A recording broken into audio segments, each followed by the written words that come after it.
Guys, మీలో ఎంతమంది ఇంత పెద్ద చైన్ చూసుంటారు? నేనైతే నార్మల్ రైల్వే ఎప్పుడు చూడలేదు. ఇదైతే ఆఫ్ షోర్ ఇండస్ట్రీలో యూస్ చేయబడుతుంది. ఈ చైన్ యొక్క కెపాసిటీ మోర్ దెన్ 500 kgs ఉంటుంది. ఒక్కొక్క లింక్ ని చెప్తుంది. ఒక లింక్ అనేది 500 kgs. మన నార్మల్ రెగ్యులర్ లైఫ్లో దీన్ని అయితే యూస్ చేయం. ఇవేంటంటే ఆఫ్ షోర్ ఇండస్ట్రీలో యూస్ చేయబడుతుంది. ఆయిల్ రిగ్స్ దగ్గర వీటిని ఏంటంటే బాయస్ని ఇన్స్టాల్ చేయడానికి యూస్ చేస్తారు. ఈ బార్జ్ మీద ఉన్న చైన్ని ఆ షిప్లో లోడ్ చేసుకొని మన యానం దగ్గర అయితే తీసుకెళ్ళండి. కాకినాడ నుంచి నియర్ అబౌట్ 1 month అయితే పట్టింది మాకు.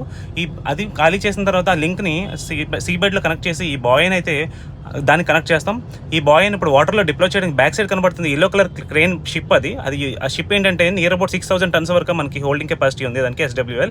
ఈ బార్జ్ నుంచి ఆ క్రేన్ని యూస్ చేసి ఆ బాయాని వాటర్లోని దాన్ని అయితే ఇన్స్టాల్ చేశారండి. ఆ చైన్ సహాయంతో దాన్ని లాక్ చేశారు. ఏంటంటే పెద్ద షిప్స్ వచ్చి ఆ బాయాకి మూరింగ్ చేసుకుంటాయి. మనకి ఆయిల్ రిగ్స్లో వచ్చిన ఆయిల్ని మనకి అందులో లోడ్ చేయడానికి అయితే ఆ బాయస్ అయితే ఆ షిప్లో మనకి యూస్ చేస్తారు.